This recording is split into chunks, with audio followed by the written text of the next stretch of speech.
হিসাব বিজ্ঞানে একটা গুরুত্বপূর্ণ টপিক হচ্ছে গিয়া অংশীদারি কারবার। সো এখান থেকে হিসাব বিজ্ঞানের কোশ্চেন হয়ে থাকে প্রতি বছরই বিভিন্ন বিশ্ববিদ্যালয়ে। ঢাকা বিশ্ববিদ্যালয়ে 25-26 শিক্ষাবর্ষে যে কোশ্চেনটা আসছে এটা আমরা সমাধান করব, পাশাপাশি তোমাদের এই টপিক থেকে যে কোশ্চেন আসে তাহলে তোমরা একটি মার্ক এনশিওর করতে পারবে আশা করি। সো কোশ্চেনটা হচ্ছে এ ও বি অংশীদারি কারবারে মুনাফা 3:2 ভাগে ভাগ করে। এরপর হচ্ছে তাদের মোট মুনাফা হচ্ছে 1,00,000 টাকা। এর বেতন হচ্ছে গিয়ে 10,000 টাকা। এর বেতন পরবর্তী মুনাফার উপরে বি হচ্ছে লাভ পাবে হচ্ছে 10%। 10% হচ্ছে বোনাস পাবে। সো এই ক্ষেত্রে এর মোট আয় কত, মানে এ মোট কয় টাকা পাবে এটা জানতে হবে।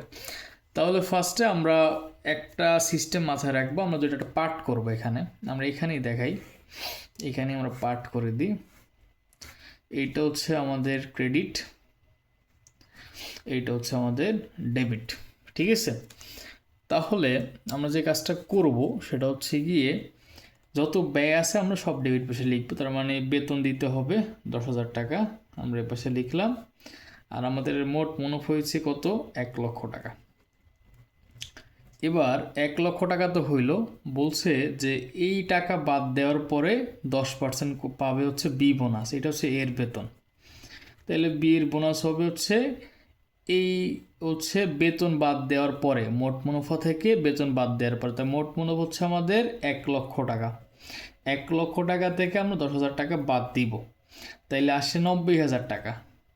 90,000 টাকার আমরা 10% করলে হবে হচ্ছে আমাদের 9,000 টাকা। তার মানে এখানে আসছে 9,000 টাকা। এরপর আমাদের হচ্ছে মুনাফা বন্টন করব, তার মানে হচ্ছে এখানে 19,000 আর এখানে হচ্ছে 1,00,000। সো আমাদের 1,00,000 টাকা থেকে হচ্ছে আমরা 19,000 মাইনাস করব। তো 1,00,000 মাইনাস করবো হচ্ছে 19,000, তাহলে আসে হচ্ছে 81,000 টাকা আসে। এই 81,000 টাকাকে আমাদের এবার ভাগ করতে হবে তাদের, যারা যে মুনাফা বন্টন করে হচ্ছে 3:2। সো 3:2 বলতে হচ্ছে আমরা এই যে বন্টনের অনুপাত দুইটা যোগ করলে আসে 5। তা আমাদের টাকা আমরা পাইলাম হচ্ছে গিয়ে কত, 81,000 টাকা। এটাকে আমরা 5 দিয়ে ভাগ করব।